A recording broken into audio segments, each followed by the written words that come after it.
Mi nombre es Juan Manuel Delgado Avalle, soy el director técnico de la consultora Diferencia 2, que es una consultora especialista en género. Además soy socio de la Asociación de Hombres por la Igualdad de Género y bueno, mi trabajo como consultor es desde el asesoramiento para planes de igualdad, planes contra la violencia de género y demás, la formación directa a través de cursos, talleres y alta formación o formación especializada, entre otros temas, violencia de género y masculinidades, y la dinamización, es decir, hacer determinadas estrategias también para promover la igualdad de género, ¿no? Y contra la violencia machista.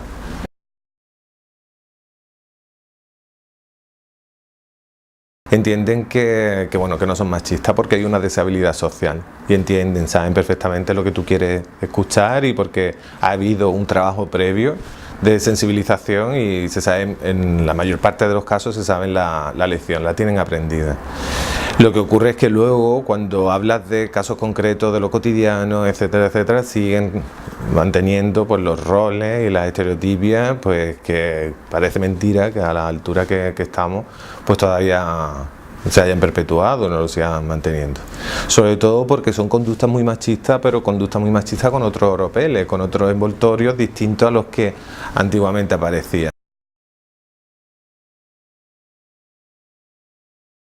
Con respecto al tema de violencia de género, cuando entienden que es ya el maltrato físico o el maltrato sexual, son cosas como que no entienden que les pueda pasar. Es decir, la violencia de género lo ven como algo alejado de su realidad, que pertenece más al mundo adulto que el mundo adolescente, y no entienden que puedan estar en una relación tóxica o en una relación donde pueda haber micromachismo o violencia de género, porque lo tienen totalmente naturalizado. Es decir, tienen interiorizado todavía conceptos como el amor romántico, como la dependencia emocional o como el sufrimiento, ¿no? Como prueba, o los celos como pruebas de amor.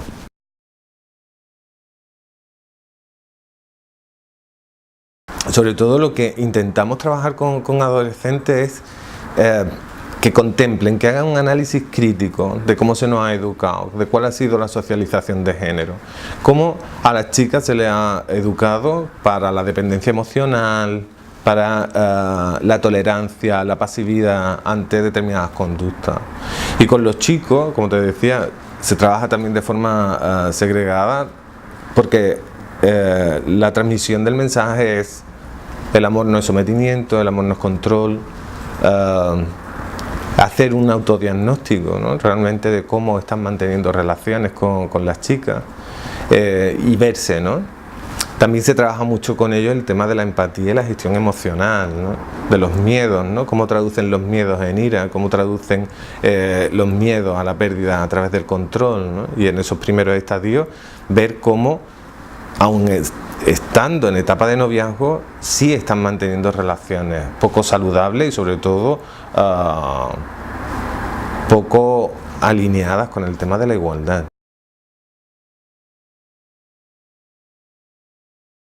El trabajo con chicos y chicas es sobre todo crearles una mirada de extrañeza, crearles una mirada y una pregunta si realmente están manteniendo la relación que les gustaría tener, porque tanto ellas como ellos, cuando están en relaciones tóxicas, realmente no están cómodos.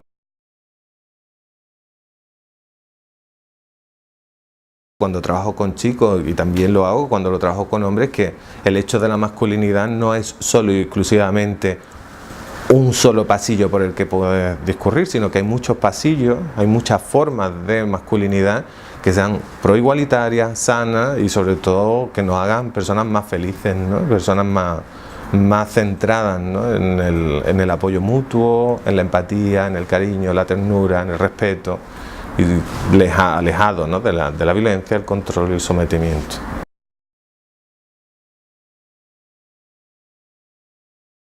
El mundo digital, o lo que llamamos el tema de la violencia de género 3.0, sigue siendo algo muy desconocido. Es decir, hay muchos riesgos, hay muchos peligros dentro de la red, hay muchas prácticas que se están efectuando todos los días, ¿no? El ciberstalking, el grooming, el sexting, etcétera, etcétera.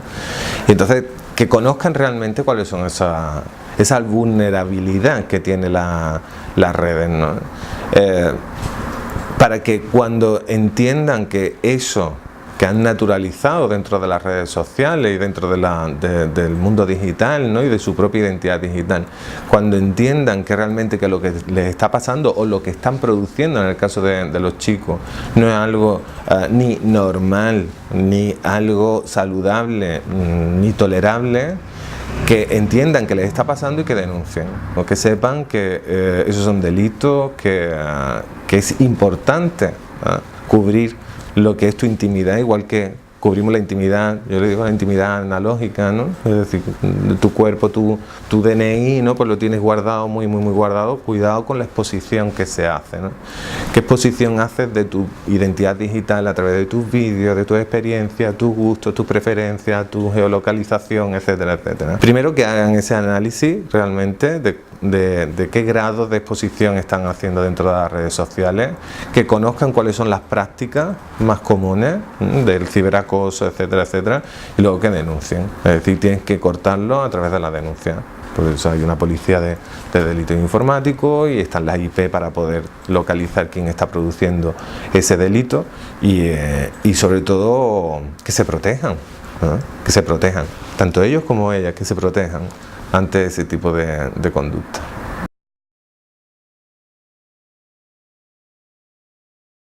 Que los micromachismos la mayor parte de las veces son caldo de cultivo para las macroviolencias. Muchas veces cuando trabajamos decimos, ¿no? Es decir, la violencia de género no ocurre de un día para otro, la violencia de género es una escalada y el principio de la violencia de género, la base de la pirámide de la violencia de género está precisamente en los micromachismos.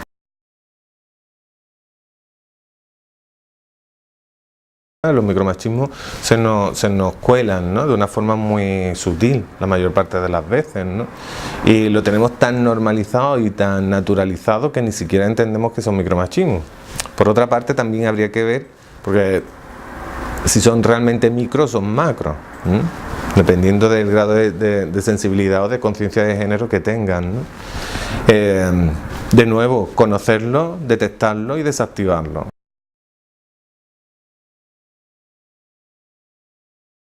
Cada cual tiene una responsabilidad, tenemos una responsabilidad personal pero también social. Muchas veces cuando trabajo con grupos de hombres me dicen, bueno, pero ¿qué hago?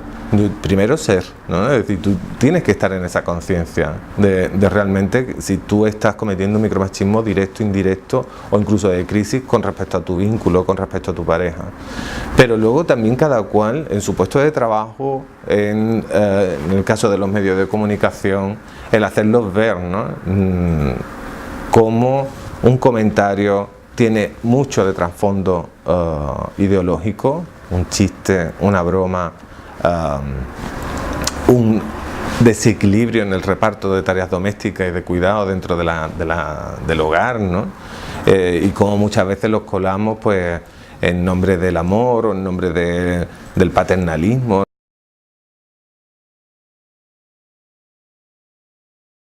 Las instituciones tendrían que revisar qué tipo de lenguaje utilizan, qué tipo de imágenes utilizan, qué nombre se les da a las calles, qué azulejos siguen estando dentro de la decoración de los patios, por ejemplo, hasta la publicidad que aparece, cómo se segrega, cómo se sigue manteniendo la distribución, ¿no? La segregación del rol tradicional de género masculino, el rol tradicional de género femenino.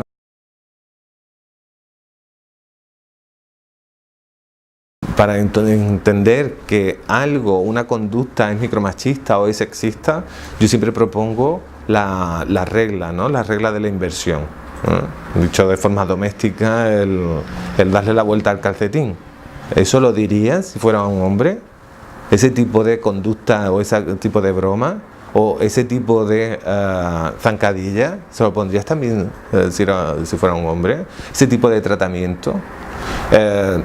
Es darle un poco la vuelta, ¿no? Es decir, muchas veces me dicen, bueno, ¿y tú cómo lo sabes? Digo, dándole la vuelta. Si chirrías, si hay algo que no te cuadra, seguramente hay algo de sexismo en esa conducta, ¿no?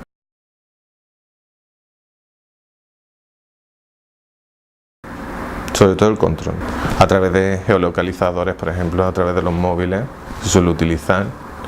Hay micromachismo en la ocupación de los espacios, por ejemplo, los espacios de recreo, cuando están en los institutos, cuando están haciendo deporte, el espacio que ocupan los hombres siempre es mayor que el de las chicas. El piropo, por ejemplo, dicho y además asumido también por parte de ellas como algo positivo, cuando el piropo en sí puede ser una agresión, ¿no?, hacia una chica, pero tenemos como el beneplácito, ¿no? Control, piropo, la ocupación de los espacios, el control de la vestimenta con respecto a las chicas, el control del dinero, que muchas veces dicen, bueno, el control del dinero, pero ellos no gestionan dinero, pero sí, hoy te portas como yo realmente quiero que te portes y hoy te invito, o te llevo, o nos vamos de camping este fin de semana.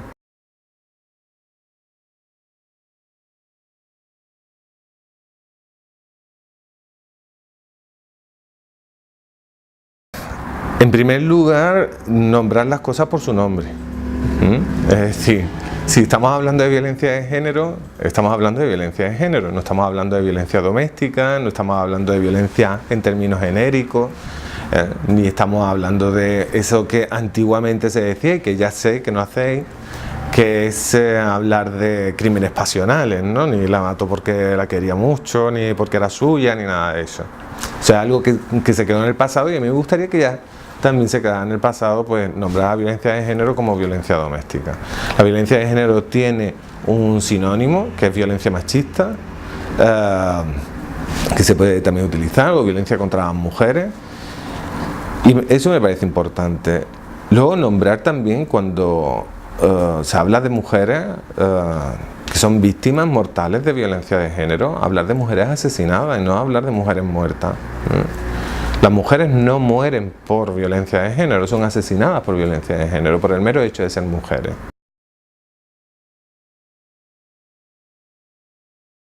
Yo creo que mucho en la didáctica, ¿no?, de la didáctica de la igualdad, y que los medios de comunicación también tienen una didáctica. Hay un trabajo hecho y el común de la ciudadanía sabe de la violencia de género gracias a los medios de comunicación. Por eso tenéis esa labor importante de la didáctica, ¿no? Y en esa didáctica habría que enseñar, ¿no?, y hablar, ¿no?, de la escalada, y no solamente dejarlo en un 25 de noviembre, ¿no?, o cuando hay un caso, sino que estuviera en agenda, ¿no? Y entonces al estar en agenda se pudiera contar, ¿no?, de vez en cuando que realmente de lo que estamos hablando.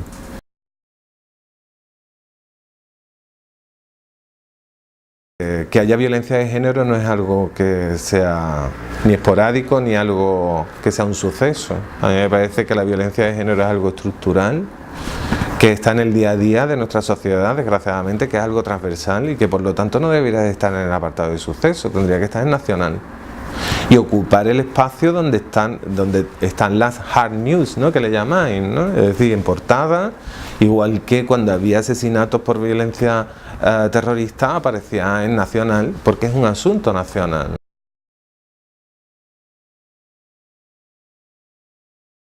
Que hablarais también de los recursos comunitarios que hay, ¿no? Es decir, sitios donde se pueden acudir, donde están los CIM, donde están las atenciones específicas para las mujeres que son víctimas, ¿no?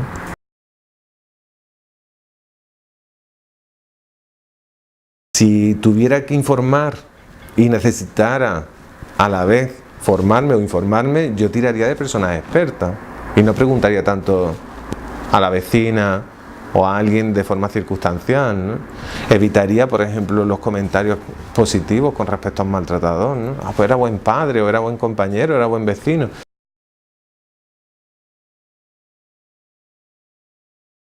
Los medios cuentan los casos de violencia, pero contáis poco los casos de condenas, ¿no?, de sentencias firmes, ¿no? Porque si se contara, también se eliminaría, por eso de la capacidad didáctica de los medios de comunicación, se eliminaría la sensación de impunidad. Cuando trabajo con chavales, cuando trabajo con hombres, Muchas veces me dicen, pero esto tiene castigo o esto tiene delito. Me pasó en un caso de acoso sexual en un instituto, ¿no? Y me decían, pero es que si yo acoso a una chica o la toco o le digo, ¿eso es constitutivo de delito? Y yo decía, claro, tenemos un ordenamiento, ¿no? Estaba hablando de acoso sexual.